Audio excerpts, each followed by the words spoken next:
The scream of engines shattered the silence behind them, and Penelope Frost felt fingers close around her wrist like bands of iron just before her feet left the ground. "Hold on to me and don't let go," the Vampire King said, his voice carrying the weight of centuries even as he pulled her against his chest and launched them both over the crumbling stone wall. She didn't have breath to answer.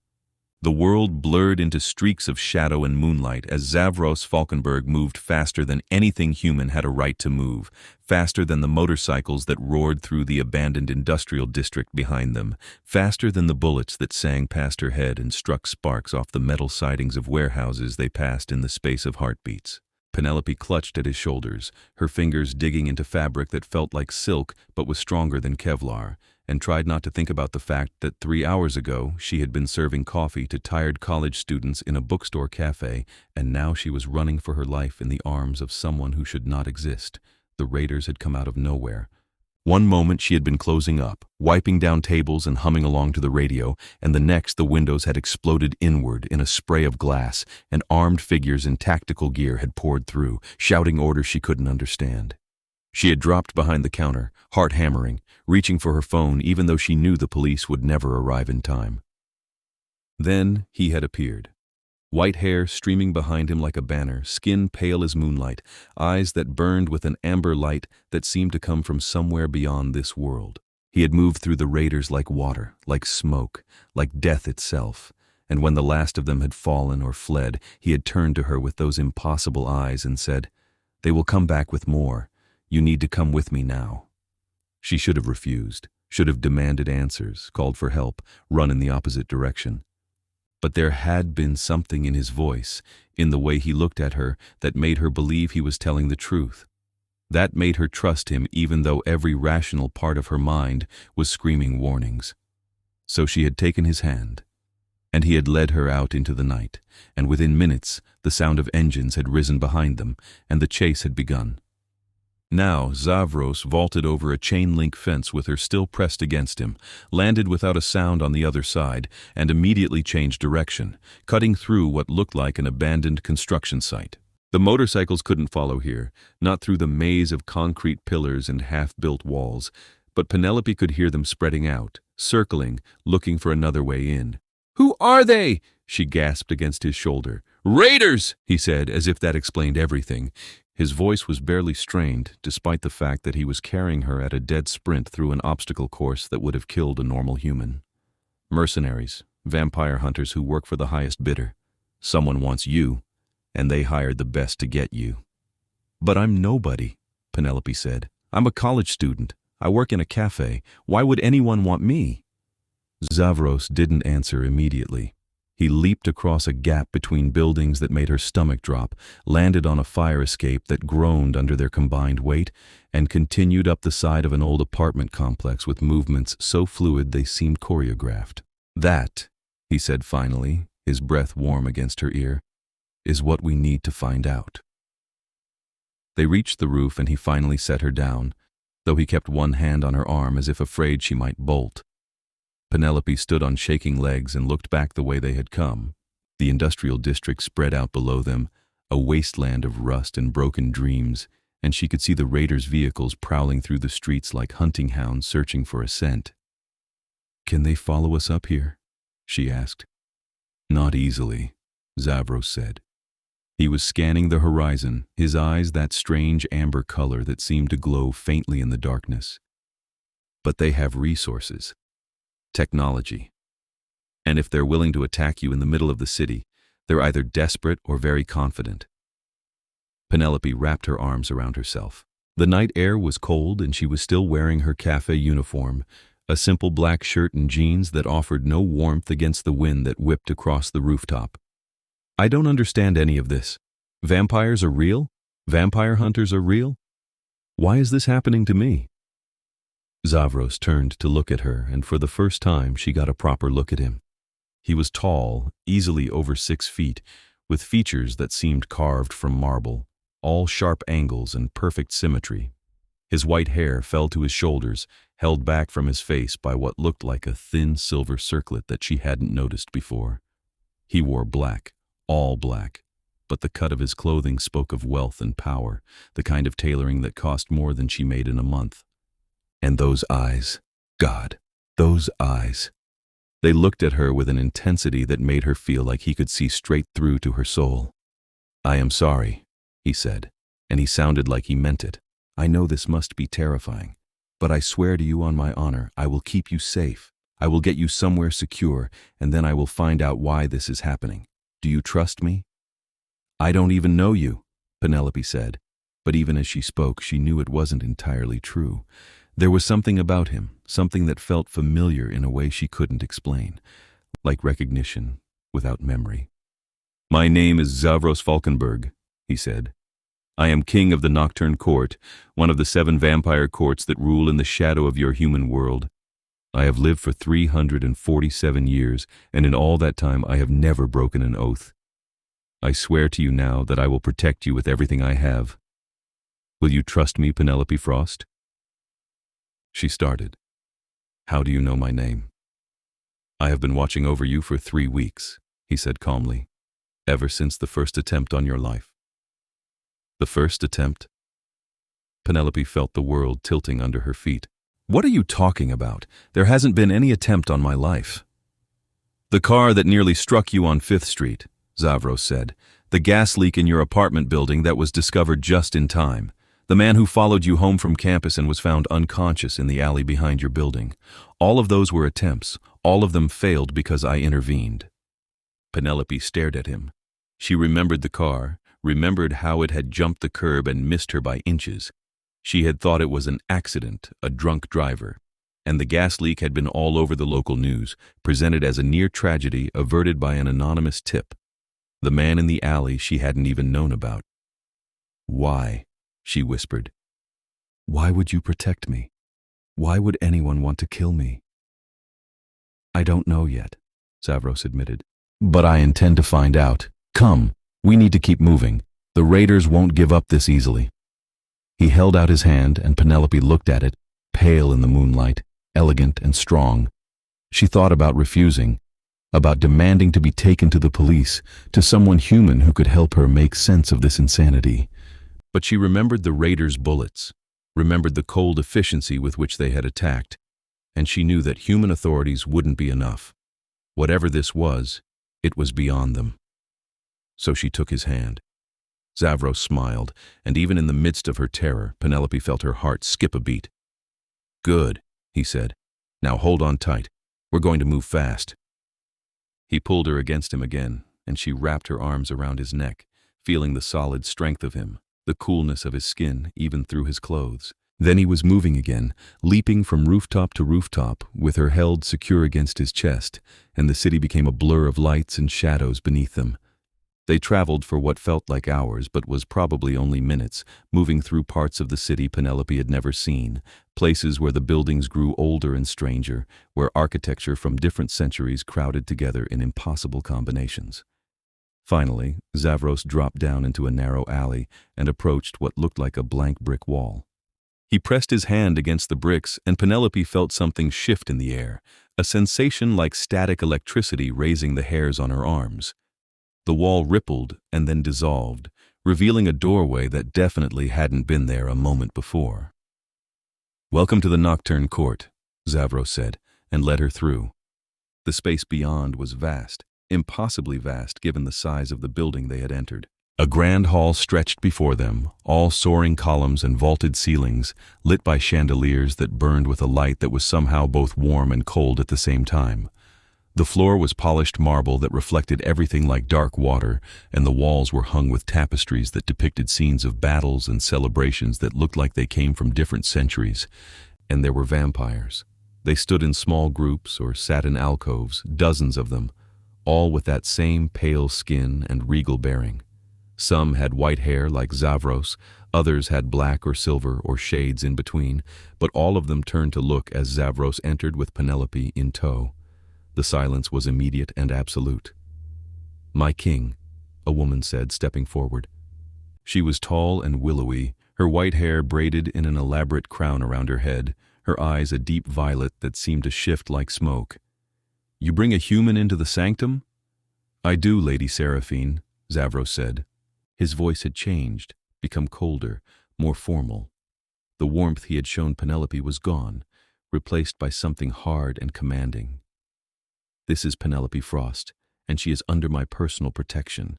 Anyone who harms her answers to me directly." A murmur ran through the assembled vampires, low and dangerous. Penelope felt their eyes on her, felt the weight of their attention like a physical thing, and had to resist the urge to hide behind Xavros. "The council will want to know about this," another vampire said, stepping forward. He was older looking than the others, his face lined with age that somehow only made him more distinguished. "You cannot simply declare protection without consultation." "I am king," Xavros said quietly. "I can do exactly that." The older vampire's eyes flashed. "You are king, yes.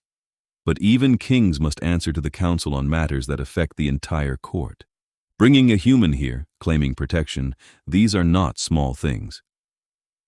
"Then call the council," Xavros said. "But it will not change my decision.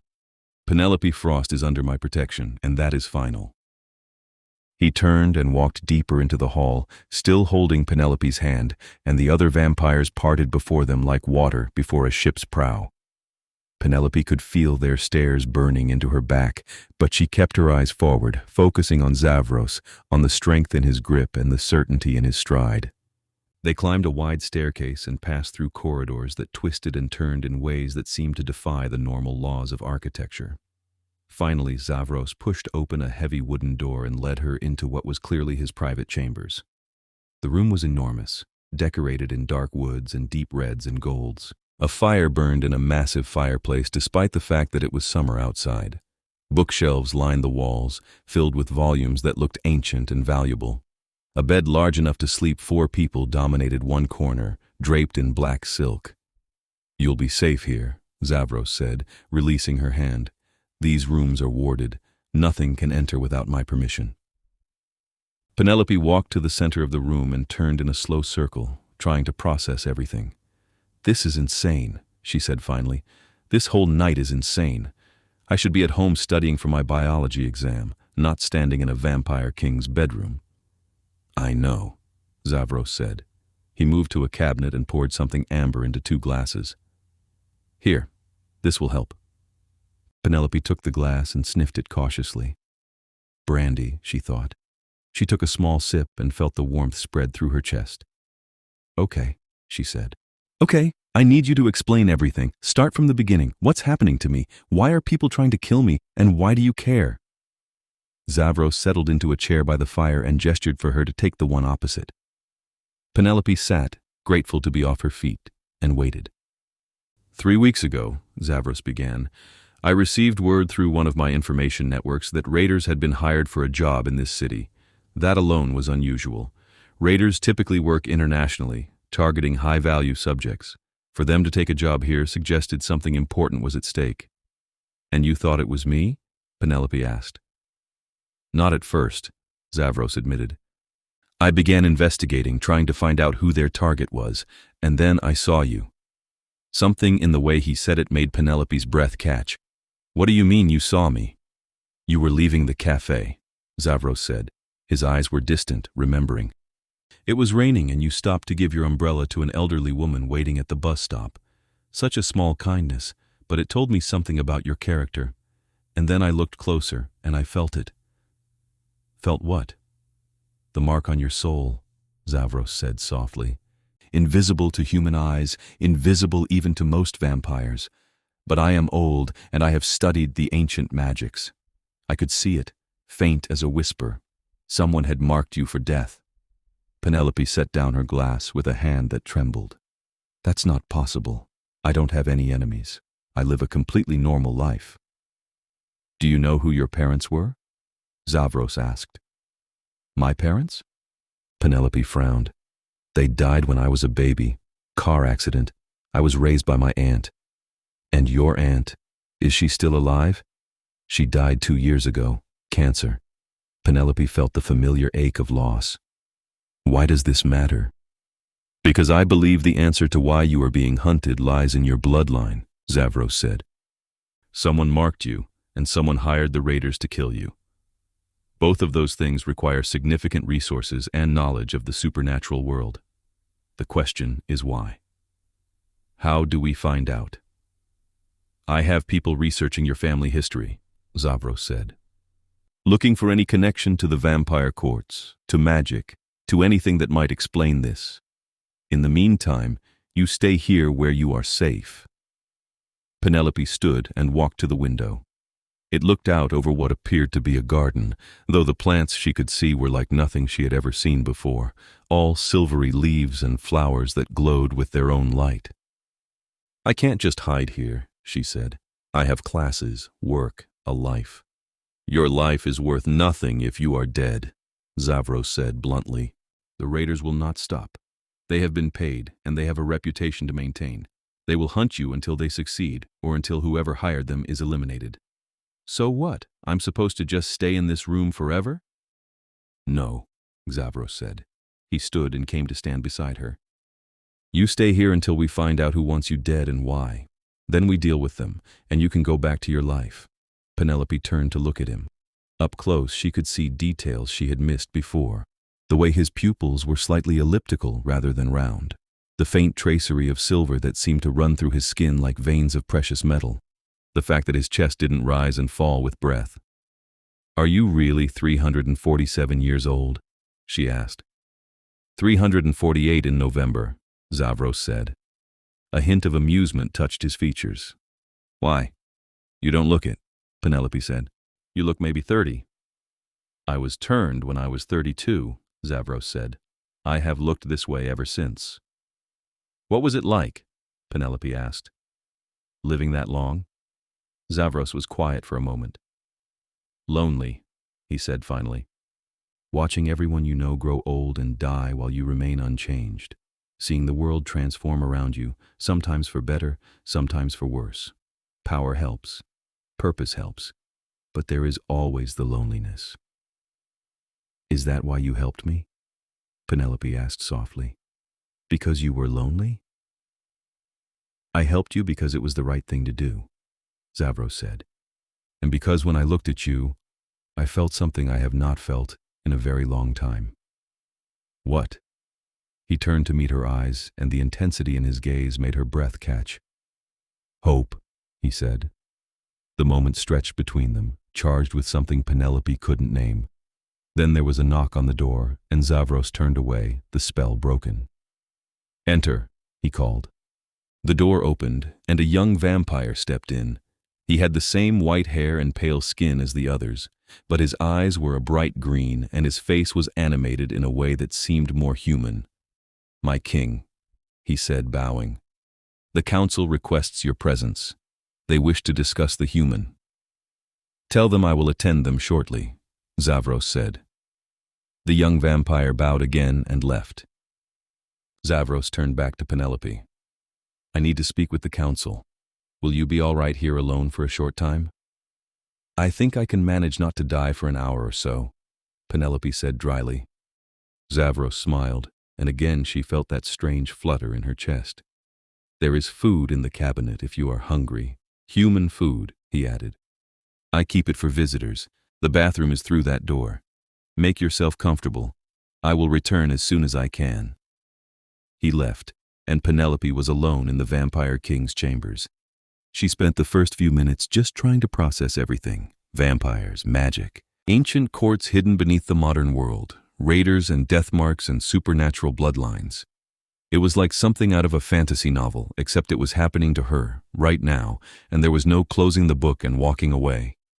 Eventually she got up and explored the room, curiosity overcoming caution. The books on the shelves were incredible, first editions and manuscripts she recognized from her literature classes, volumes that should have been in museums. There were also journals, written in languages she couldn't read, and maps of places that didn't match any geography she knew. She found the cabinet Xavros had mentioned and discovered he hadn't been exaggerating about the human food. There were fresh fruits, bread, cheese, things that looked like they had been purchased from a high-end grocery store. She made herself a sandwich and ate it standing by the window, watching the strange garden below. When Xavros returned an hour later, she was curled up in one of the chairs by the fire, reading a first edition of Pride and Prejudice that probably cost more than her car. How did it go? She asked, carefully setting the book aside. As well as could be expected, Xavros said. He looked tired, she thought, though she wasn't sure how she could tell given that his expression barely changed. The council is concerned about having a human in the sanctum. They worry it sets a dangerous precedent. What did you tell them? That you are under my protection, and that is the end of the discussion, Xavros said. He poured himself a drink and downed it in one swallow. They were not pleased, but they will abide by my decision, for now. I'm causing you problems, Penelope said quietly. You are not causing anything, Xavros said sharply. Someone else is causing this. You are merely caught in the middle. He sat down across from her, and for a moment they just looked at each other. Penelope thought about everything that had happened, about this strange, powerful being who had swept into her life and turned it upside down, who was risking political trouble with his own people to keep her safe. Why are you really doing this? She asked. And don't tell me it's just because it's the right thing to do. You're a king. You must have people trying to kill each other all the time. Why me? Xavros was quiet for a long moment. Then he said, Do you believe in fate, Penelope? I don't know, she admitted. I never really thought about it. I have lived for over 3 centuries, Xavros said. In all that time, I have seen empires rise and fall, watched humanity transform itself again and again. I have loved and lost, fought and conquered, built an empire in the shadows that spans half the world. And through all of it, I have been alone in the ways that matter most. He paused, his amber eyes meeting hers, and then I saw you. And for the first time in 200 years, I felt something stir in my dead heart. So yes, I am protecting you because it is right, but I am also protecting you because I cannot bear the thought of you dying before I understand what this feeling means. Penelope felt her heart hammering in her chest. That's crazy, she whispered. You don't even know me. I know that you gave your umbrella to a stranger in the rain, Xavros said. I know that you work 2 jobs to pay for school because you refuse to take on crushing debt. I know that you volunteer at the children's hospital on weekends, reading to sick kids. I know that you are kind and brave and brilliant, and I know that I would burn the world to ash before I let anyone hurt you. Xavros, Penelope breathed. He stood abruptly and walked to the window, his back to her. Forgive me, he said, his voice tight. That was inappropriate. You are under my protection. I should not burden you with my feelings. Penelope stood and walked over to him. She reached out tentatively and touched his arm.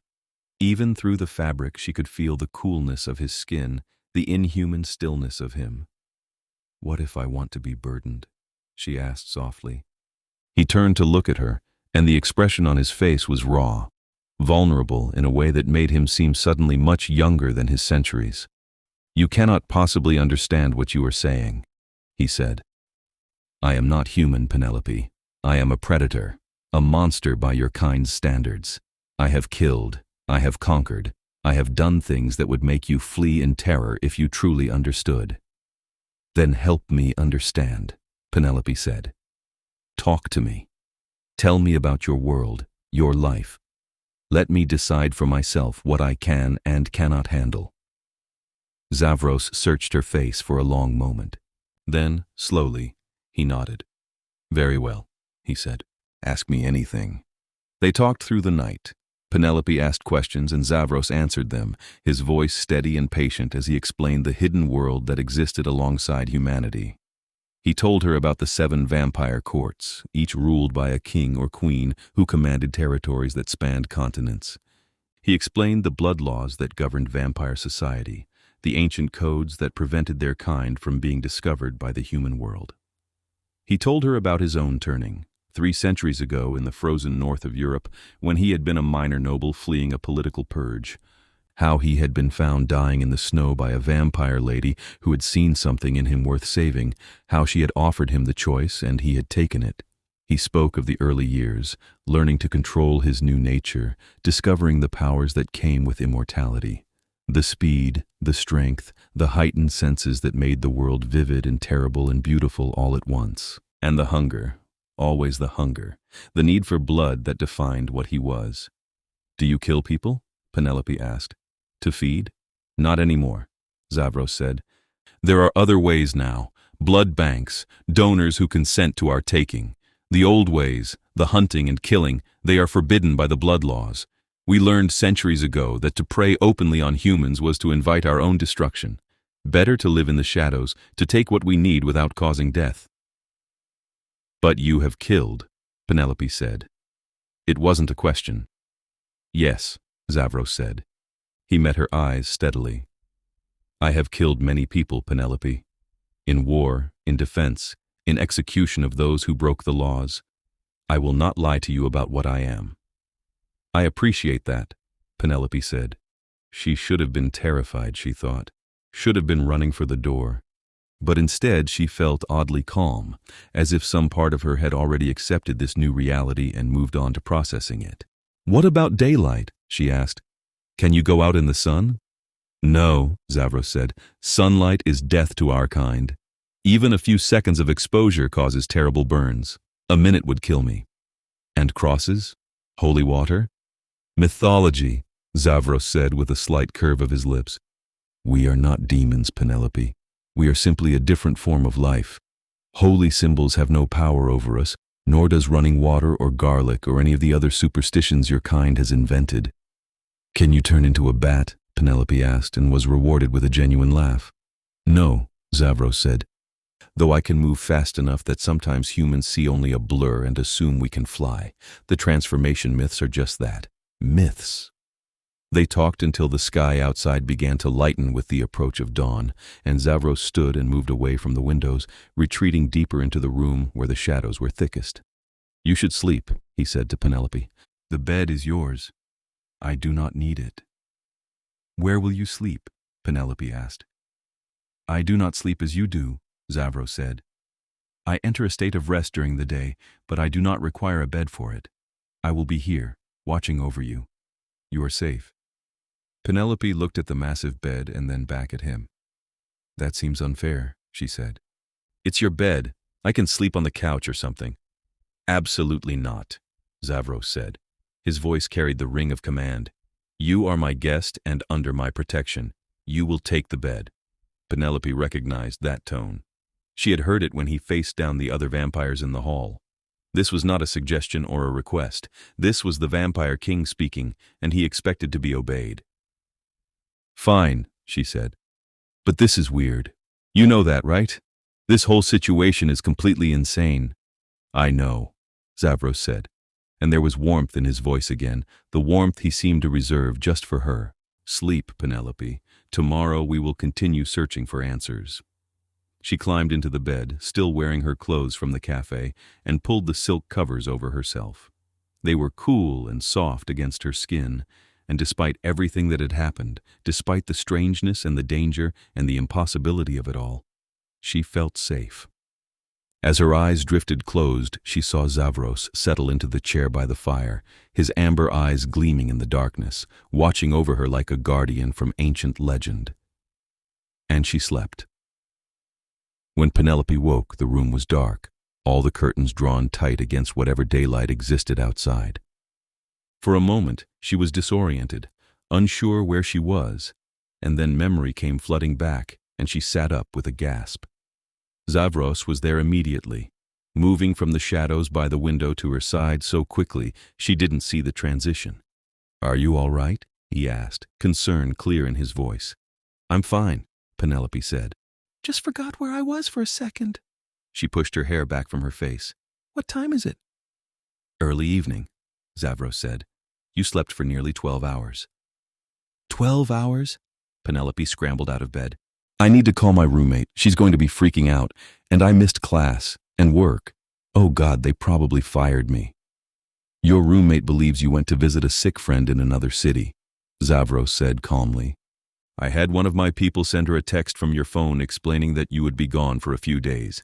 As for your work and classes, I think given the circumstances we can assume they are less important than staying alive. Penelope stared at him. You texted my roommate from my phone? Where is my phone? Here, Xavros said, producing it from his pocket.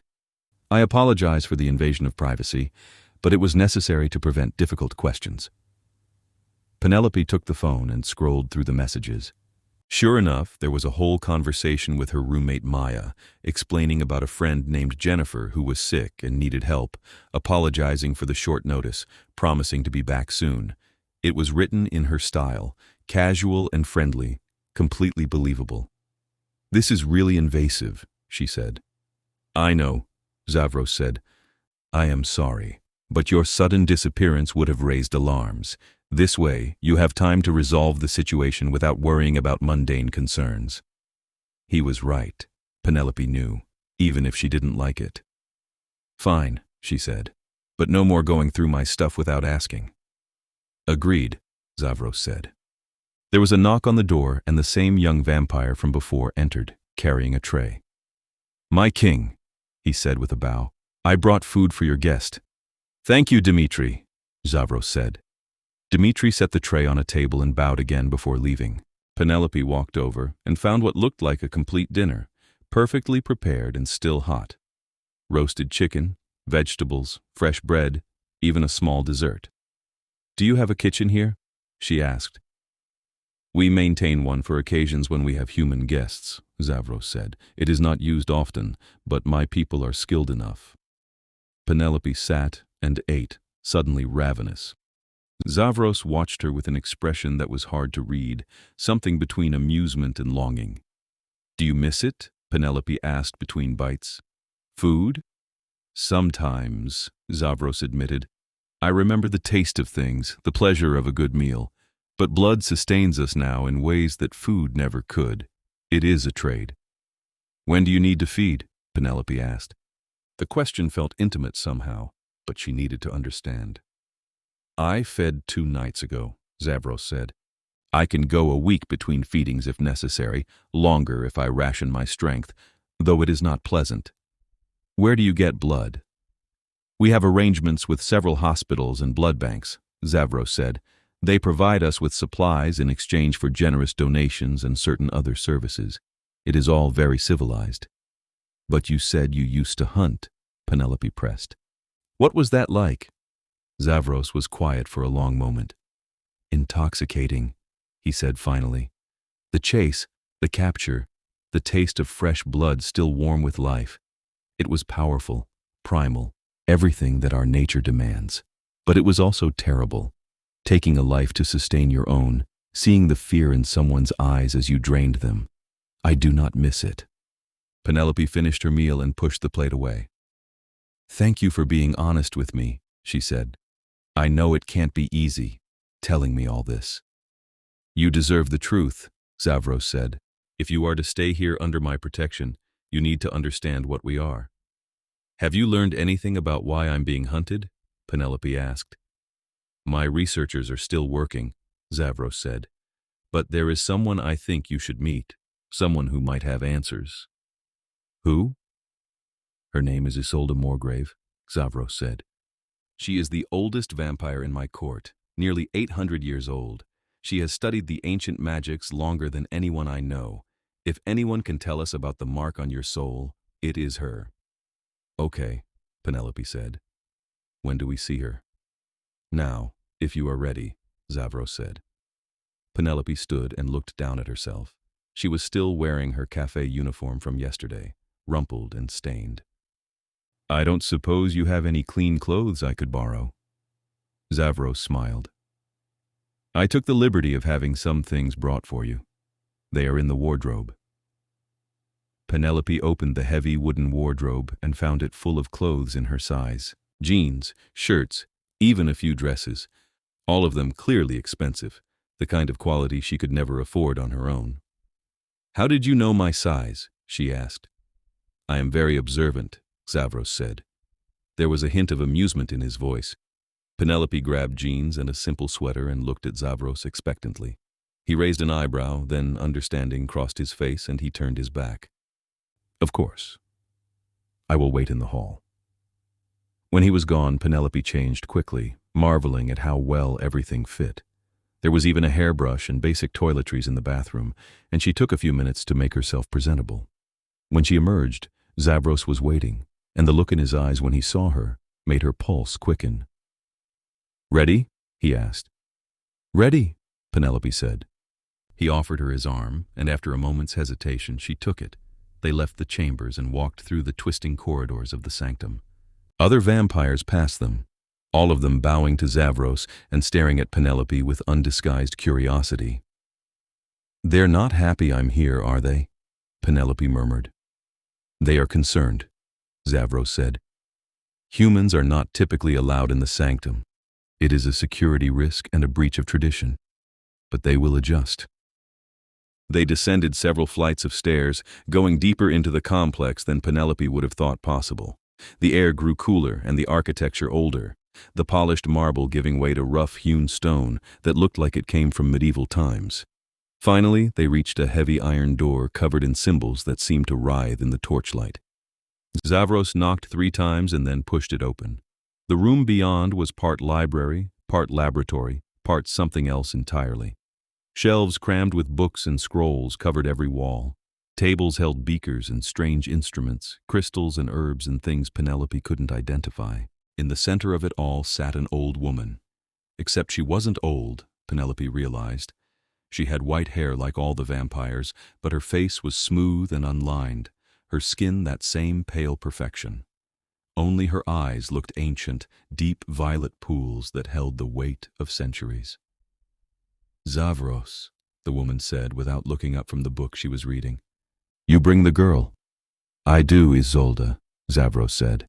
"Penelope, this is Isolde Morgrave, my court's master of the ancient arts."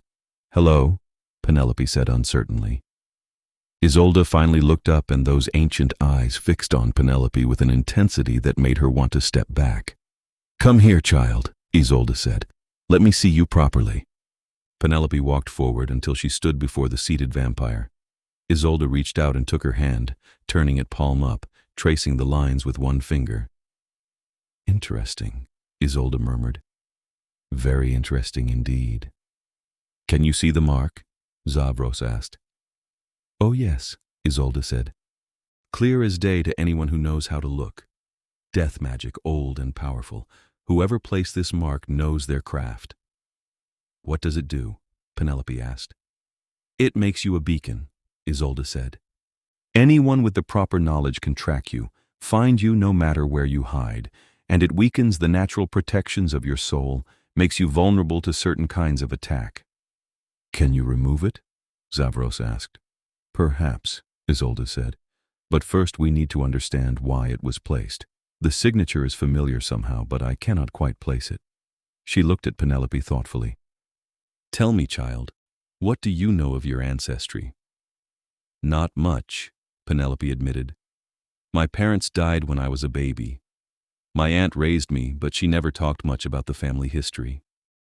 "And your aunt, she is dead now?" "Yes, 2 years ago." "Convenient," Isolde muttered. She stood and walked to one of the shelves, running her fingers along the spines of ancient books. "Too convenient. Tell me, what was your mother's maiden name?" "Harrington," Penelope said. "Margaret Harrington." Isolde froze. Slowly she turned to look at Penelope, and for the first time there was something like shock in her ancient eyes. "Harrington," she repeated. "Are you certain?" "Yes," Penelope said. "Why? What does that mean?" Isolde looked at Xavros. "You have brought me a descendant of the Harrington bloodline," she said. "Do you understand what that means?"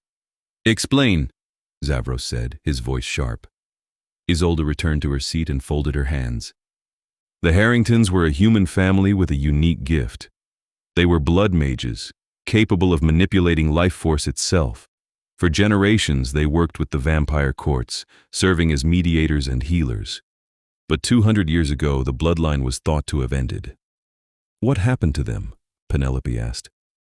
"They were hunted to extinction by a rogue vampire clan," Isolde said. "The Crimson Blade, they called themselves. They wanted to harness the Harrington blood magic for their own purposes, to become more powerful than any vampire had a right to be. When the Harringtons refused to cooperate, the Crimson Blade slaughtered them all." "But if they were all killed, how can I be a descendant?" Penelope asked. "Clearly some survived," Isolde said. "Went into hiding, perhaps. Changed their names, suppressed their gifts, tried to live as normal humans." She looked at Penelope intently. Have you ever experienced anything unusual? Moments when you seemed to heal faster than normal? Times when you felt connected to others in inexplicable ways? Penelope thought about it. There had been things, now that Isolde mentioned it. She had always healed quickly from cuts and bruises, had sometimes known when people were lying or in pain, even when they tried to hide it. She had dismissed it as coincidence or good instincts. Maybe, she admitted. Small things. Nothing dramatic. The gift is dormant in you, Isolde said, suppressed by generations of non-use. But it is there, in your blood, and that is why someone wants you dead. The Crimson Blade, Xavros said quietly. They still exist? In fragments, Isolde said. After their attempt to genocide the Harringtons, the other courts united against them. They were scattered, their leaders executed. But some survived, went underground. If they have learned that a Harrington descendant still lives, they would stop at nothing to capture her. Why? Penelope asked. What could they possibly want with me after all this time? Your blood, Isolde said bluntly. A blood mage's power is in their blood. If they can harvest it, they can use it to enhance their own abilities, make themselves faster, stronger, harder to kill. A single Harrington could power an entire clan of vampires for years. Penelope felt sick. So they want to keep me alive, as some kind of blood farm? Most likely, Isolde said, though I suspect whoever placed the death mark on you had a different plan.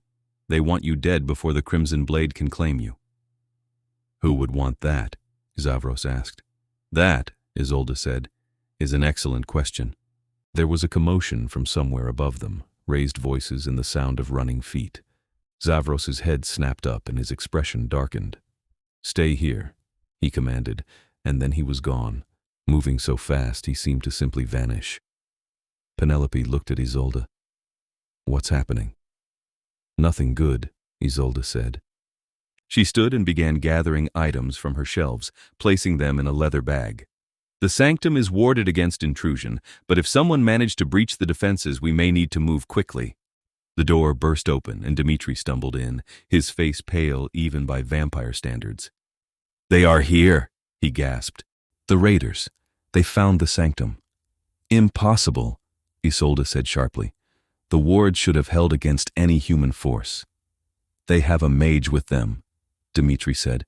Someone powerful. They are breaking through. Isolde cursed in a language Penelope didn't recognize. Take the girl to the deep vault, she ordered Dmitri. I will help defend the entrance. No, Penelope said. I need to find Xavros. Xavros is defending his court, Isolde said. You will only distract him if you are in danger. Go with Dmitri, now. Dmitri grabbed Penelope's arm and pulled her toward a different door, one hidden behind a shelf. They ran through passages that grew narrower and darker, the sounds of fighting echoing behind them. How did they find us? Penelope asked as they ran. The mark, Dmitri said. It must act as a beacon even through the wards. We should have thought of that. They burst into a small circular chamber, lit by a single torch. The walls were covered in more of those writhing symbols, and Penelope could feel power emanating from them like heat from a fire. You will be safe here, Dmitri said. This is the oldest part of the sanctum, the most heavily protected. Nothing can break through these wards. Then his head exploded. Penelope screamed and stumbled backward as Dmitri's body collapsed. In the doorway stood a woman in tactical gear, a smoking gun in her hand. Target acquired, the woman said into a radio. Basement vault, bringing her up. More raiders poured into the room. Penelope tried to run, but they were on her in seconds, hands grabbing her arms, something sharp jabbing into her neck. She felt a burning sensation spreading through her veins, and then the world started to spin. No, she managed to gasp. Xavros! The Vampire King is occupied, the woman said. By the time he realizes you are gone, we will be long departed. The last thing Penelope saw before darkness claimed her was the woman's cold smile. She woke to pain. Her whole body ached like she had been thrown downstairs, and there was a pounding in her head that made it hard to think. She tried to move and discovered her hands were bound behind her back, her ankles tied to the legs of a chair. She is waking, someone said.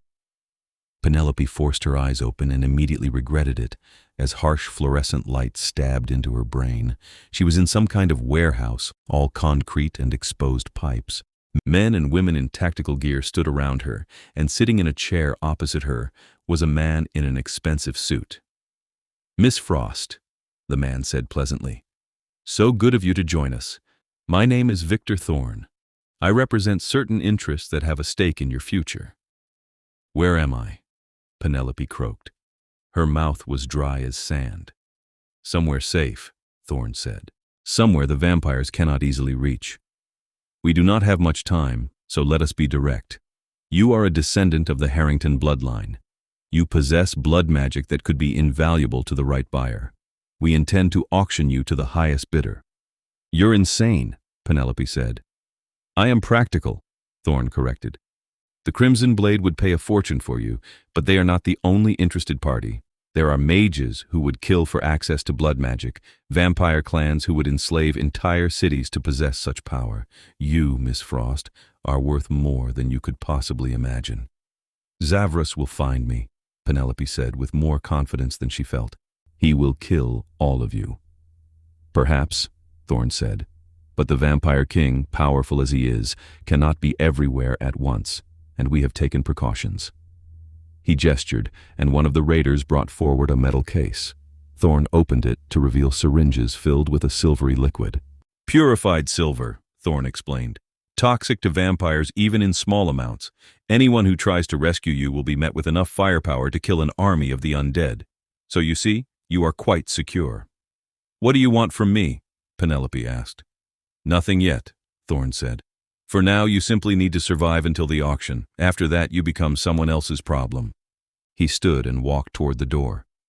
"Make her comfortable," he said to the raiders, "but keep her secure. Our buyers will want her in good condition."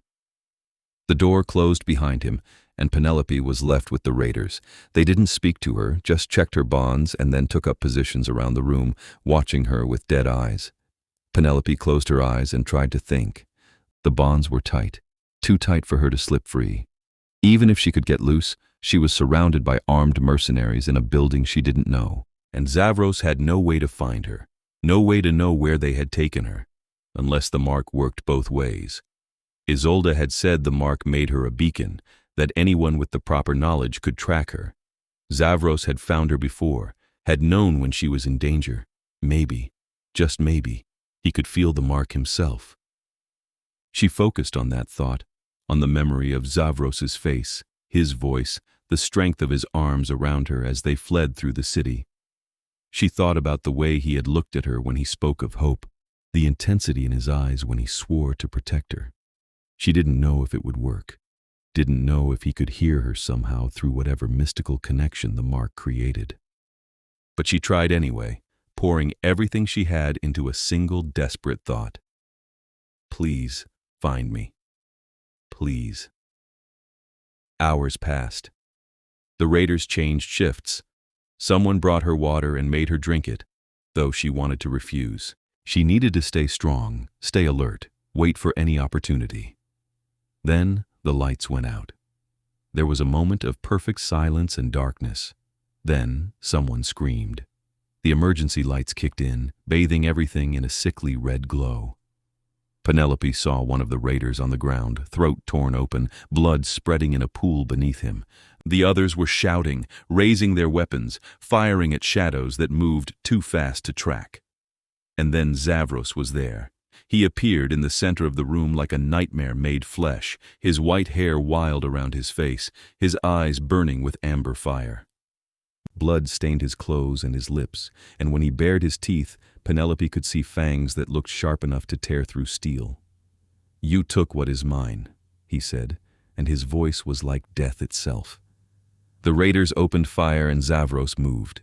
He was a blur of violence, faster than anything Penelope had ever seen, tearing through the mercenaries like they were made of paper. Gunfire filled the air, but none of it touched him. He was always somewhere else, always moving, always killing. It was over in seconds. Xavros stood among the bodies, breathing hard even though he didn't need to breathe, and then his eyes found Penelope, and the terrible violence in them softened.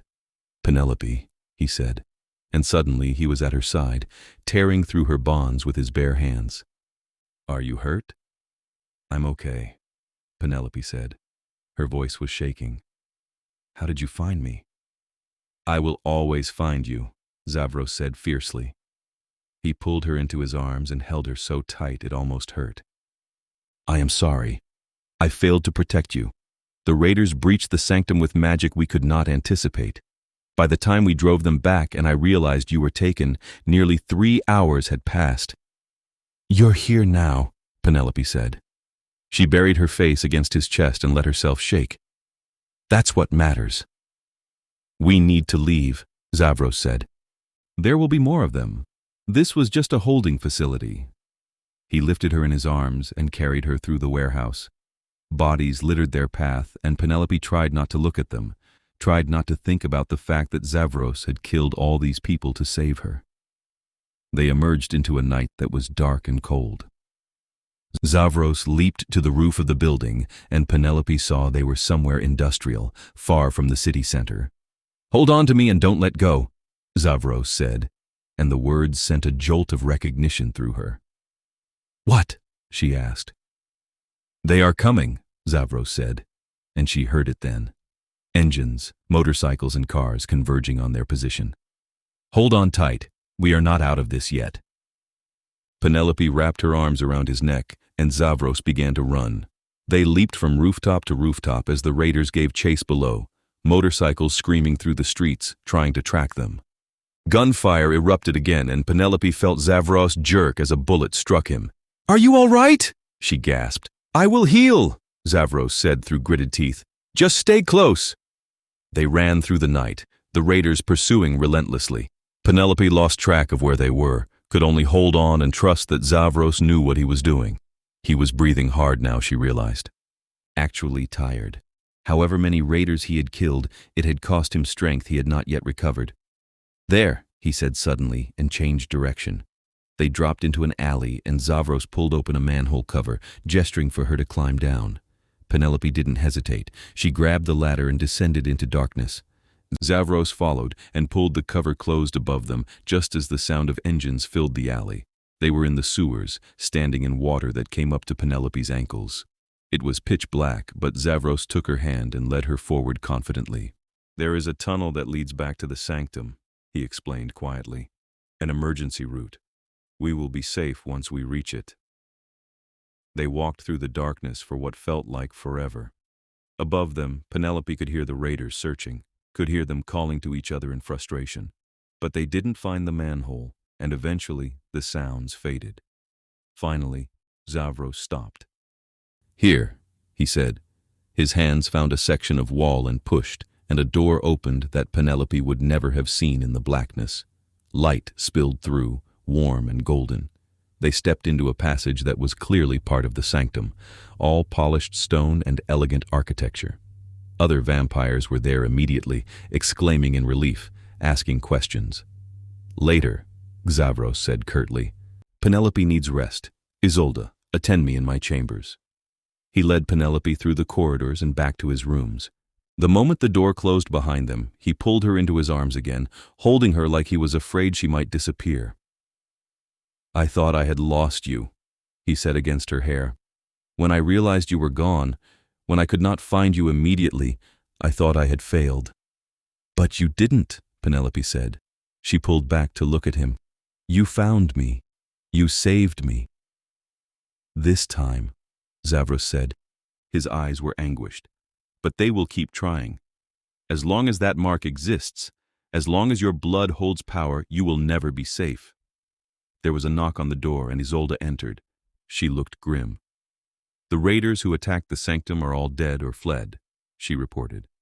"But they did significant damage to the outer wards. It will take time to repair them properly." "Can you remove the mark?" Xavros asked. "We need to make Penelope untraceable." "I can try," Isolde said. "But it will not be pleasant. Death magic is not easily undone." "Do it," Penelope said. "I don't care if it hurts. I can't keep running like this." Isolde nodded. "Very well. Lie down on the bed." Penelope did as instructed, and Isolde began pulling items from her bag. crystals and herbs, small vials of liquid, a knife that looked like it was made from bone. "This will hurt," Isolde warned. "The mark is tied to your life force. Removing it will feel like I am tearing part of you away." "I understand," Penelope said. She reached out and Xavros took her hand, gripping it firmly. "I am here," he said. "I will not leave you." Isolde began to chant in that same strange language from before. She held the bone knife over one of the crystals, and it began to glow with a sickly green light. Then she pressed the crystal against Penelope's forehead, and the pain began.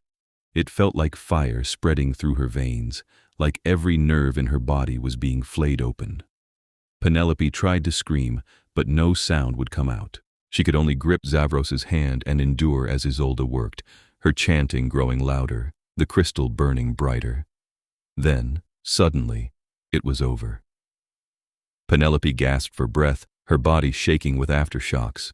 Isolde pulled the crystal away and it crumbled to ash in her hand. "It is done," Isolde said. She looked exhausted.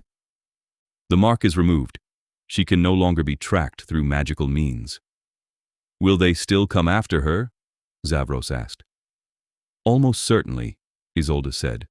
"They know what she is now. They will use mundane methods to search, but at least they cannot simply pluck her location from the ether." "Thank you," Penelope whispered. Isolde nodded and left without another word. Xavros sat on the edge of the bed and brushed damp hair back from Penelope's face. "How do you feel?" he asked gently. "Like I got hit by a truck," Penelope said. "But better, knowing they can't just find me anymore." "You should rest," Xavros said. "I don't want to rest," Penelope said. She sat up despite the protests of her aching body. "I want answers. These people, the Crimson Blade or whoever they are, they want to harvest my blood like I'm some kind of resource. How do we stop them? We find out who is behind this and we eliminate them," Xavros said simply. "You mean kill them?" Penelope said. "Yes," Xavros said. He met her eyes steadily. "This is not a conflict that can be resolved with words, Penelope. They have declared war on you simply by existing. The only way to keep you safe is to destroy them completely." "I don't want people to die because of me," Penelope said quietly. "They have made their choice," Xavros said. "You did not ask for any of this. You are a victim in this, not the cause. If I must kill 1,000 men to keep you safe, I will do so without hesitation." The certainty in his voice should have frightened her. Instead, Penelope felt something warm unfurl in her chest. This being, this ancient and powerful creature, was willing to wage war for her, was willing to risk everything to protect her. "Why?" she asked. "You barely know me. Why are you doing all of this?" Xavros was quiet for a long moment. Then he said, "Do you remember what I told you before, about feeling hope when I saw you?" "Yes," Penelope said. "I have lived for over 3 centuries," Xavros said slowly. "I have commanded armies, ruled territories, accumulated wealth and power beyond measure, but I have never felt what I feel when I look at you. You make me remember what it was to be human, to feel joy and fear and desperate need. You make me want to be better than I am, to be worthy of the trust you have placed in me." He reached out and cupped her face in his hand, his touch cool and gentle. "I am falling in love with you, Penelope Frost. Perhaps I have been since the moment I saw you give your umbrella to a stranger in the rain, and I would rather face the sun itself than lose you." Penelope's breath caught. She should have been afraid, should have been pulling away. He was a vampire, a predator, something fundamentally inhuman. Everything rational in her mind said this was impossible, that whatever she felt could not be real. But looking into his amber eyes, feeling the tenderness in his touch, she knew she was lying to herself. "I think I'm falling in love with you too," she whispered, "even though it's crazy, even though I don't understand how this is possible." "Love is rarely rational," Xavros said softly, "and ours more than most." He leaned forward and pressed his lips to hers, gentle and questioning. Penelope answered by wrapping her arms around his neck and pulling him closer. The kiss deepened, and she could feel the coolness of his skin. the inhuman strength held carefully in check, the desperate need that matched her own. When they finally broke apart, they were both breathing hard, Penelope from necessity and Xavros from emotion. "We should not," Xavros said, though he made no move to pull away. "You are under my protection. It is not right for me to take advantage."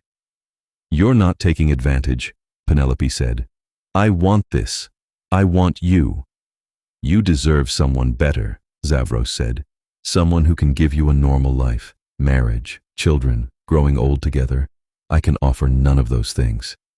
"I don't want normal," Penelope said fiercely. "Normal almost got me killed. Normal means I never would have met you. I want this, Xavros. I want us, whatever that means." He searched her face for a long moment, and then he smiled, and it was like the sun breaking through clouds. "Then you shall have me," he said, "for as long as you want me." They kissed again, and this time there was no hesitation, no doubt. There was only the two of them, human and vampire, mortal and immortal, finding something precious in the space between. The next few days passed in a strange kind of peace.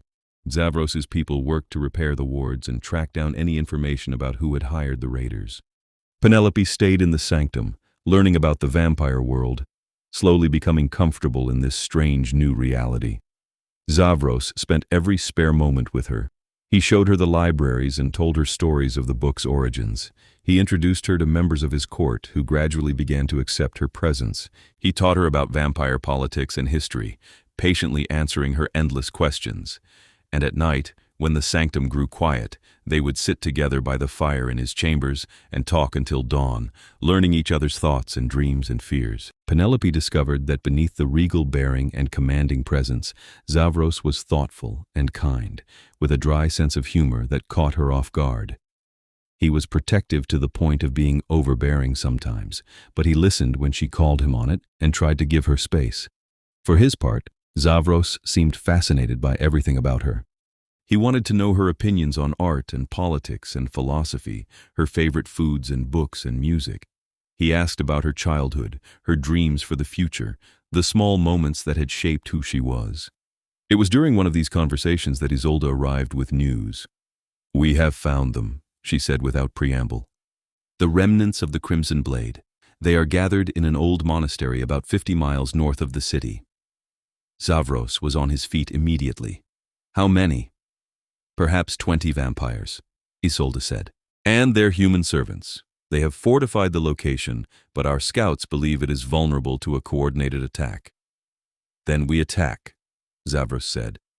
"Tonight, gather the court warriors." "Wait," Penelope said. She stood and faced him. "You're just going to go to war? Kill all of them?" "They have tried to kill you multiple times," Xavros said. "They will not stop until they succeed or until they are destroyed. What would you have me do?"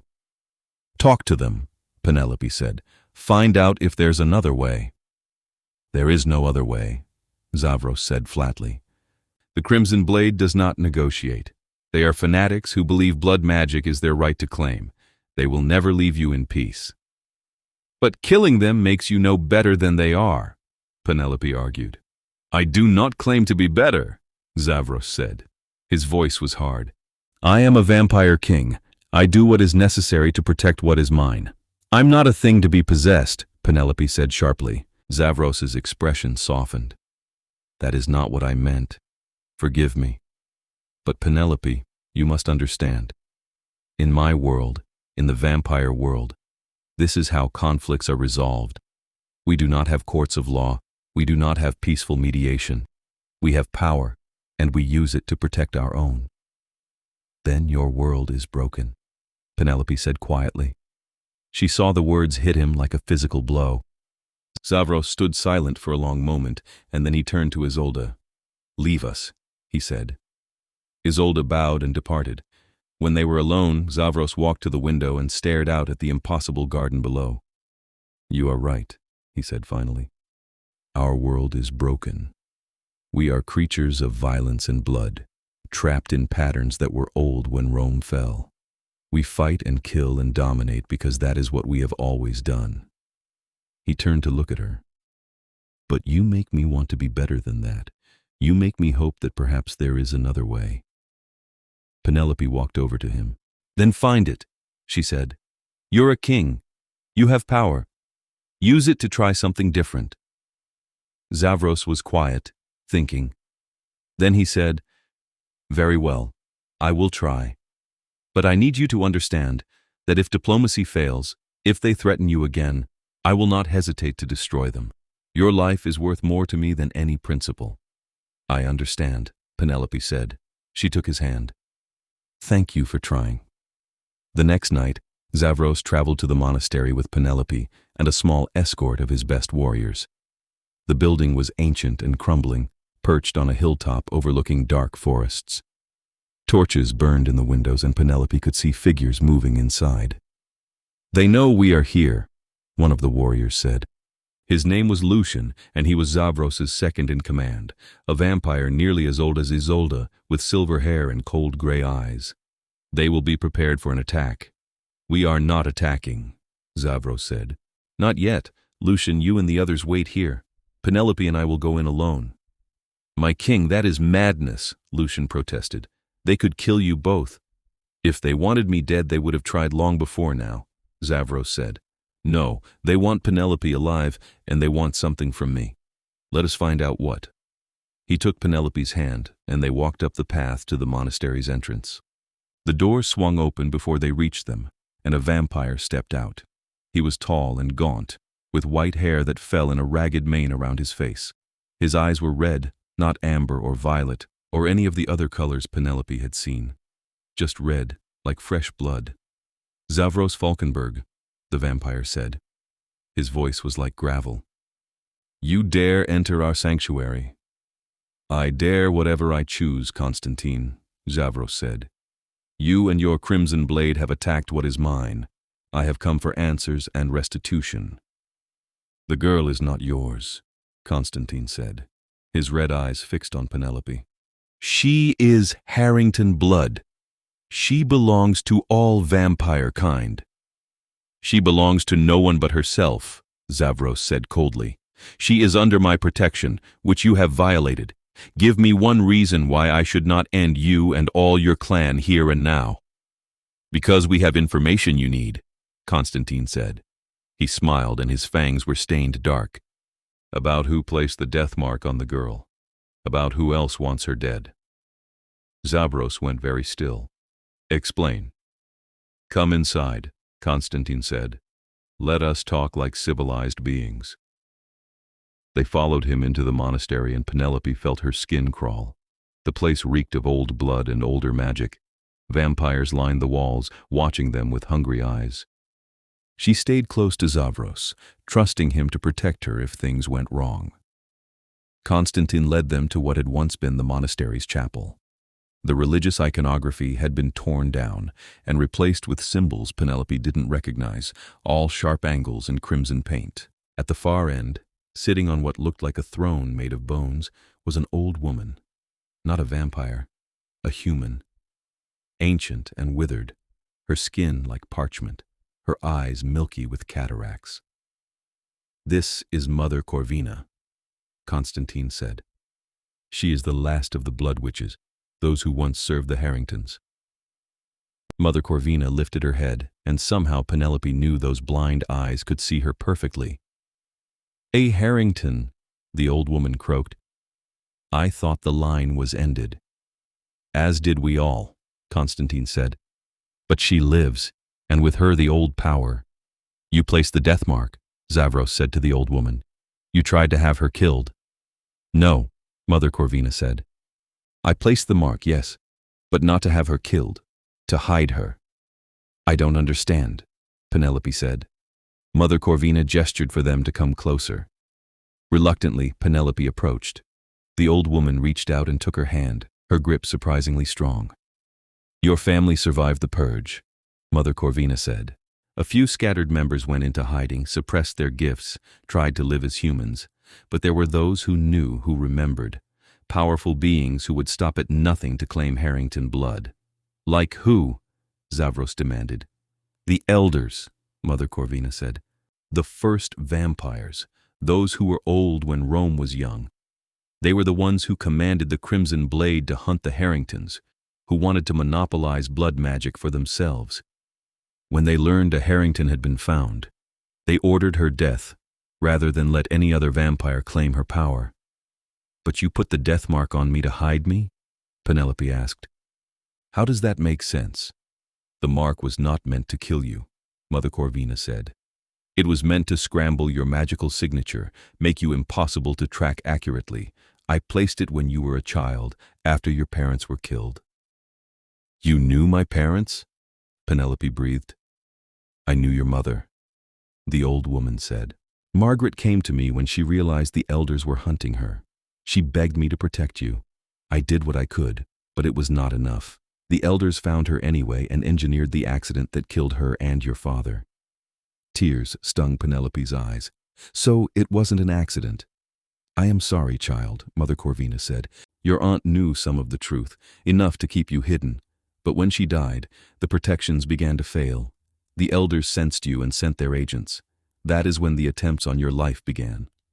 "Then who hired the raiders?" Xavros asked. "I did," Constantine said. "Or rather, the Crimson Blade did, not to kill her but to claim her before the elders could. We failed because you intervened." "You expect me to believe you want to protect her?" Xavros said dangerously. "We want to use her," Constantine said bluntly. "But use and protect are not mutually exclusive. If the girl will share her blood freely, let us study and harness her power. We would keep her safe from the elders and any other threat." "Absolutely not," Xavros said. "She is not a resource to be exploited." "Then what would you have her be?" Constantine challenged. "A prize to be locked away in your sanctum? At least we offer her purpose." "I offer her freedom," Xavros said. "The freedom to choose her own path." "There is no freedom while the elders live," Mother Corvina said. "They will never stop hunting her, never stop trying to eliminate the Harrington line. Unless you can destroy them, the girl will never be safe." "Then I will destroy them," Xavros said simply. The room went silent. Constantine stared at him. "You cannot be serious. The elders are the most powerful vampires in existence. Even you, king of the Nocturne Court, could not stand against them." "Watch me," Xavros said. Mother Corvina laughed, a dry rattling sound. "You love her," she said wonderingly. "Truly love her. Enough to challenge the elders themselves." "I would challenge the heavens themselves for her," Xavros said. Penelope felt her heart clench. She stepped forward and took his hand. "You don't have to do this alone," she said quietly. "We'll find a way together." "There may be a way," Mother Corvina said slowly. "The Harrington blood magic, if awakened, could be powerful enough to hurt even the elders. If the girl would consent to training, to unlocking her gifts, she could defend herself." "How long would that take?" Penelope asked. "Years," the old woman admitted. "Perhaps decades. The magic must be cultivated carefully, or it could consume you." "We don't have years," Xavros said. "The elders know she exists now. They will not wait." "Then you must buy time," Constantine said. "Make them believe the girl is dead. Give her time to grow into her power while they think the threat is ended." "How?" Penelope asked. "Fake your death," Constantine said. "Convincingly enough that even the elders believe it. Then go into hiding, far from here, and train with Mother Corvina." "And you would help with this out of the goodness of your hearts?" Xavros said skeptically. "We would help in exchange for a promise," Constantine said. "When the girl comes into her power, when she is strong enough to fight the elders, we fight together, the Crimson Blade and the Nocturne Court, united against our common enemy." Xavros looked at Penelope. "It is your choice," he said. "I will support whatever you decide." Penelope thought about it. Going into hiding meant leaving her life behind completely, meant years of training in magic she didn't understand. But staying meant living in constant fear, waiting for the next attempt on her life. And more than that, it meant having the power to protect herself, to never be helpless again. "I'll do it," she said. "I'll train. I'll learn to use this power. And when I'm ready, we'll end the elders' threat forever." Constantine smiled. "Then we have an accord." The next few weeks were a whirlwind of activity. Xavros and Constantine worked together to stage Penelope's death, creating evidence convincing enough to fool even the most powerful vampires. They used a combination of magic and mundane trickery, culminating in a fake body that bore Penelope's DNA and appeared to have been killed in a fire. The news of her death spread through the supernatural community quickly. The elders, satisfied that the Harrington threat was ended, turned their attention elsewhere. Meanwhile, the real Penelope prepared to leave. Mother Corvina would travel with her to a remote location where she could train without fear of discovery, and Xavros would come too. "I cannot leave you," he said simply when she questioned it. "I know you will be with Mother Corvina and her protections. I know you will be as safe as anywhere in this world, but I cannot be parted from you." "What about your court?" Penelope asked. "Your responsibilities?" "Lucian can rule in my absence," Xavros said. "He has done so before when I have traveled, and I can return periodically to handle matters that require my direct attention. But my place is with you, Penelope, now and always." They left on a night when the moon was dark, traveling in secret to a location only Mother Corvina knew.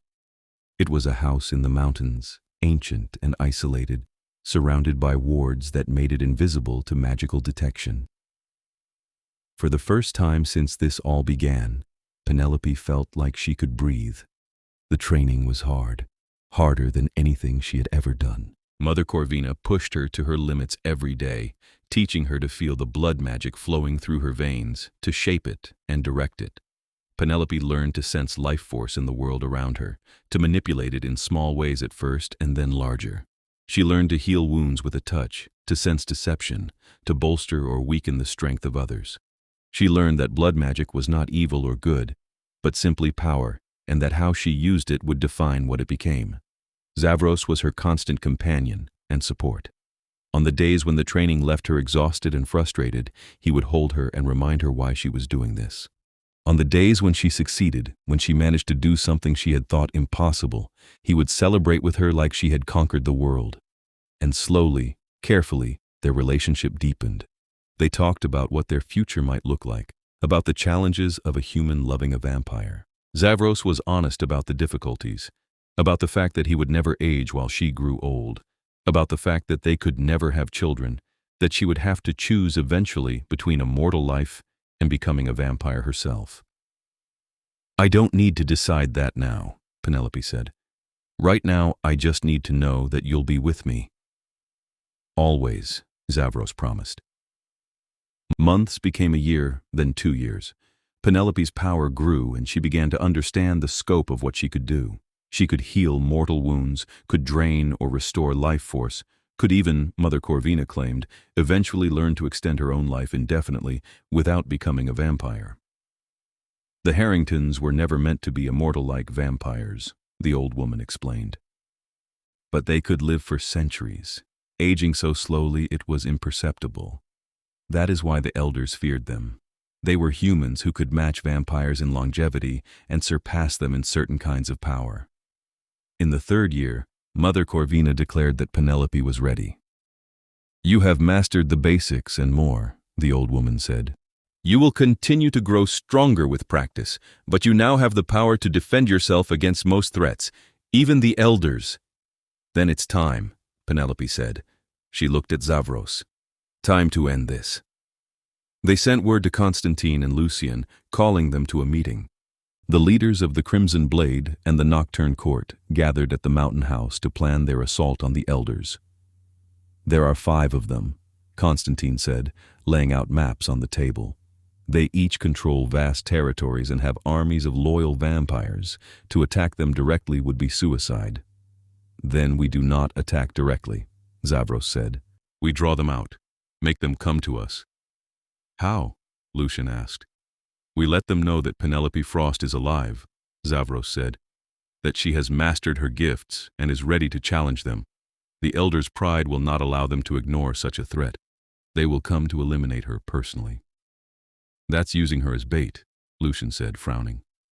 "I'm aware," Penelope said. "And I agree with the plan. Let them come. Let's end this." They chose a location for the confrontation, a vast open field far from any human habitation. Xavros and Constantine gathered their warriors, two armies that had been enemies uniting against a common foe, and Penelope stood at the center, a beacon of power that would draw the elders like moths to a flame. She didn't have to wait long. They came on the third night, 5 ancient vampires who radiated power like furnaces radiated heat. They were tall and terrible, white-haired and regal, each one a king or queen in their own right. The oldest had been alive for over 2,000 years, had walked the earth when Caesar ruled Rome. "So," the eldest said, her voice carrying across the field, "the Harrington girl lives, and has apparently learned to play with forces she cannot hope to control." "I control them just fine," Penelope said. She stood her ground even though every instinct screamed at her to run. "You're the ones who have been playing with forces you shouldn't, trying to genocide an entire bloodline because you feared their power." "We did what was necessary to maintain order," another elder said. He was massive, easily 7 feet tall, with eyes like chips of ice. "Your kind were a threat to vampire supremacy. That could not be tolerated." "Then you chose wrong," Xavros said, stepping forward to stand beside Penelope. "Because that threat has now come for you." The elders laughed. "You think to challenge us, Xavros Falkenberg? You, a child who has barely lived 3 centuries? And you, Constantine, leading the remnants of a failed clan? This is amusing." "Then let us amuse you further," Constantine said. He raised his hand, and the warriors of both the Nocturne Court and the Crimson Blade stepped forward, weapons drawn. The battle that followed was like something out of legend. Vampire fought vampire in a clash of superhuman speed and strength. Blood magic flared as Penelope wielded her power, healing wounded allies and striking down enemies with bolts of pure life force. The elders were terrifyingly powerful. Each one could match a dozen lesser vampires in combat. But they had grown arrogant over the centuries, confident in their invincibility. They had not expected the alliance between Xavros and Constantine, had not prepared for the strength of Penelope's magic. Slowly, impossibly, the tide began to turn. Penelope found herself facing the eldest, the ancient vampire queen who had led the purge of the Harringtons. The elder moved with speed that made Xavros look slow, her strikes powerful enough to shatter stone. But Penelope had been training for this. She met the elder's attacks with barriers of life force, countered her speed with drains that slowed her down. And when the moment came, when the elder overextended, Penelope struck. She poured her power into the ancient vampire, not to drain her life, but to overwhelm her with it, flooding her system with more energy than her undead body could handle. The elder screamed as her own immortality turned against her, her body burning from the inside with the very force that had sustained her for millennia. When the light faded, the eldest of the elders was gone, reduced to ash. The other elders saw their leader fall, and for the first time in 2,000 years, they felt fear. They tried to retreat, but Xavros and his warriors pursued them relentlessly. One by one, the ancient vampires fell, destroyed by the combined might of forces they had dismissed as beneath them. When it was over, when the last of the elders had been reduced to dust, a silence fell over the battlefield. They had won. Penelope stood among the ashes of her enemies and felt a weight lift from her shoulders that she hadn't realized she was carrying. The threat that had hung over her entire life, that had killed her parents and driven her into hiding, was ended. She was free. Xavros appeared at her side, bloodied but whole. "It is over," he said softly. "You are safe now." Penelope turned to him and threw her arms around his neck, holding him tight. "We did it," she said. "We actually did it." "You did it," Xavros corrected. "Your power turned the tide. Without you, we would have fallen." "Without all of us working together," Penelope said. She looked around at the assembled vampires, warriors from courts that had been enemies, now standing together in victory. "This is what we can accomplish when we unite instead of fighting." Constantine approached, limping but alive. "The girl speaks wisdom," he said. "Perhaps it is time for the vampire world to change its ways, to seek cooperation instead of constant conflict." "That would be unprecedented," Lucian said, but he was smiling slightly. "But then, this entire night has been unprecedented." In the weeks that followed, the supernatural world reeled from the news of the elders' defeat. The power vacuum created by their destruction could have led to war as various factions fought for control. Instead, Xavros and Constantine worked together to create something new. They proposed a council made up of representatives from all the major vampire courts that would handle disputes and create laws applying to all of vampire kind. It was a revolutionary idea, one that went against centuries of tradition. But in the wake of the Elders' fall, in the face of proof that cooperation could achieve what conflict could not, the idea took hold. Penelope watched it all with a sense of wonder. The world was changing, and she had been part of making it happen. As for her own future, she had decisions to make. Mother Corvina taught her the technique for extending her life, slowing her aging to a crawl. It wasn't immortality, not quite, but it would give her centuries with Xavros, time enough to build a life together. She could go back to the human world if she wanted, finish her degree, pursue the normal life she had left behind. But somehow, that didn't appeal anymore. She had seen too much, experienced too much. The mundane world felt small now. Instead, she chose to work with Xavros, using her position and power to help bridge the gap between humans and vampires. She became an advocate for peaceful coexistence, using her unique status as a human with supernatural gifts to mediate conflicts. It was challenging work, but it was meaningful in ways her old life had never been. And through it all, Xavros was beside her. They made their relationship official in a ceremony that blended vampire and human traditions, surrounded by friends and allies from both worlds. Penelope wore a dress of white silk, and Xavros wore traditional formal attire from his home country, and when they exchanged vows it was in front of an audience of vampires and humans, all united in celebration.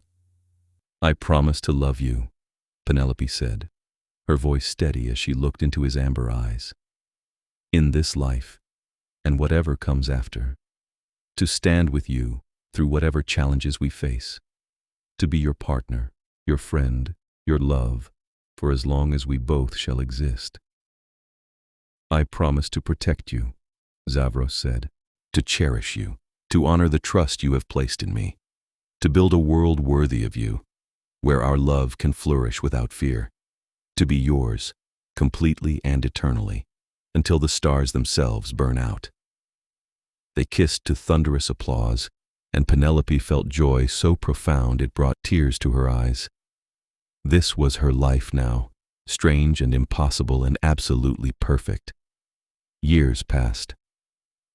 Penelope's work with the Vampire Council flourished, and she became known throughout the supernatural world as a voice of reason and compassion. Her relationship with Xavros deepened, their love growing stronger with each passing season. She stayed in touch with the human world, maintaining friendships with her old roommate and others from her previous life. They thought she had simply moved away, taken a job abroad. She let them believe it, knowing the truth would be too much. Sometimes she missed the simplicity of her old life, the days when her biggest concern was making rent and passing exams. But she wouldn't trade what she had now for anything. On their 5th anniversary, Xavros took her to a private island he owned, a place of pristine beaches and crystal-clear water. They spent the week there alone, talking and laughing and making love under the stars. "Do you ever regret it?" Xavros asked one night as they lay together on the beach, waves lapping at their feet. "Giving up your human life for this?" "Never," Penelope said. She turned to look at him, at his pale skin luminous in the moonlight, his white hair spread around him like a halo. "You gave me more than I gave up. Adventure, purpose, a love I never dreamed possible. How could I regret that?" "I gave you danger," Xavros said. "Fear, constant threats, a life lived in the shadows. You gave me yourself," Penelope said simply. "Everything else was just part of the package." She leaned over and kissed him, tasting salt and sea and the cool sweetness that was uniquely him. When they broke apart, he was smiling, that rare, full smile that she treasured. "I love you," he said, "more than I have words to express." "I love you too," Penelope said. "My vampire king." They stayed on the island for another week, and when they returned, it was to news that the Vampire Council had voted to officially recognize human-vampire partnerships, granting them legal status for the first time in history. It was a small step, but an important one. Proof that the world was changing, that the future they were building was taking shape. Penelope threw herself into her work with renewed energy, and Xavros supported her every step of the way. They traveled the world together, visiting vampire courts and human cities, building bridges and forging alliances. They faced challenges, of course. There were still those who opposed the changes, who clung to the old ways. There were attempts on their lives, political machinations, moments of doubt and fear, but they faced it all together, and that made all the difference. One night, 20 years after they first met, Penelope stood in the sanctum of the Nocturne Court and looked around at what they had built. The great hall was filled with vampires and humans mingling freely, discussing politics and art and philosophy. It was a sight that would have been impossible 2 decades ago. "Thinking deep thoughts?" Xavros asked, coming to stand beside her. "Just appreciating how far we've come," Penelope said. She took his hand and laced their fingers together. "When you first swept me up and told me to hold on and not let go, I never imagined it would lead to this." "Neither did I," Xavros admitted. "I thought only to save you. I did not know you would save me in return." "We saved each other," Penelope said. She turned to face him fully. "And we built something beautiful together." "We are not finished yet," Xavros said. "There is still much work to be done." "I know," Penelope said. "But right now, in this moment, I just want to appreciate what we have." She pulled him close, and they stood together in the center of the great hall, surrounded by the people and the world they had fought so hard to create. The music swelled around them, and they began to dance, moving together with the practiced ease of long familiarity. Penelope rested her head against Xavros's chest and listened to the silence where a heartbeat should have been. It no longer bothered her, that reminder of what he was. It was simply part of him, part of the being she loved more than life itself. "Thank you," she whispered. "For what?" Xavros asked. "For finding me," Penelope said. "For protecting me, for loving me, for giving me a life beyond anything I could have imagined." "Thank you," Xavros said, "for giving me hope, for showing me that even after centuries, it is possible to feel something new, for making me believe in a better world." They danced until the music ended, until the crowd around them dispersed, and they were left alone in the great hall. Then they walked hand in hand back to their chambers, where they would spend the rest of the night together, as they had spent so many nights before, and would spend countless nights to come. The world outside continued its slow transformation, vampires and humans learning to coexist, old prejudices giving way to new understanding. And at the center of it all were Penelope and Xavros, human and vampire, mortal and immortal, proving that love could bridge even the widest divide. Their story was far from over. There would be more challenges, more threats, more moments of fear and doubt, but they would face them together, as they had faced everything else. Because that first night, when Xavros had told her to hold on and not let go, Penelope had trusted him with her life. And in the years since, she had never once regretted it.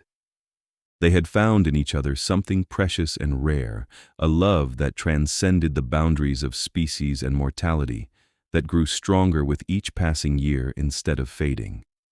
And they had used that love to change the world, to build a future where others like them could exist openly and without fear. It was more than Penelope had ever dreamed possible. On that night she had been serving coffee in a quiet cafe, unaware that her life was about to change forever. She looked at Xavros, at his beautiful, ageless face, his amber eyes that held both centuries of experience and the wonder of someone discovering love for the first time. And she knew with absolute certainty that she would choose this, choose him, choose them 1,000 times over. "I love you," she said. "And I love you," Xavros replied, "always and eternally." They kissed, and in that kiss was everything they had built together, everything they had fought for, everything they would continue to create in the years to come. The Vampire King and his human love, united against the darkness, building a world of light together. And they lived, long and full and happy, surrounded by the fruits of their labor and the love they had fought so hard to protect. It was a story that would be told for generations, a testament to the power of love to overcome any obstacle, to bridge any divide, to transform not just two lives, but an entire world. And it all began with a simple command spoken in the darkness as raiders gave chase. "Hold on to me and don't let go." Penelope had held on. She had never let go. And in doing so, she had found everything she never knew she needed. Together, they had changed the world. Together, they had built a future. Together, they had proven that love, in all its forms, was the most powerful force in existence. And together, they would continue forward into whatever tomorrow brought, hand in hand, heart to heart, human and vampire, mortal and immortal, two souls that had found each other against all odds and would never be parted again. Their love was eternal, their bond unbreakable, their future bright with possibility. And in the end, that was all that mattered.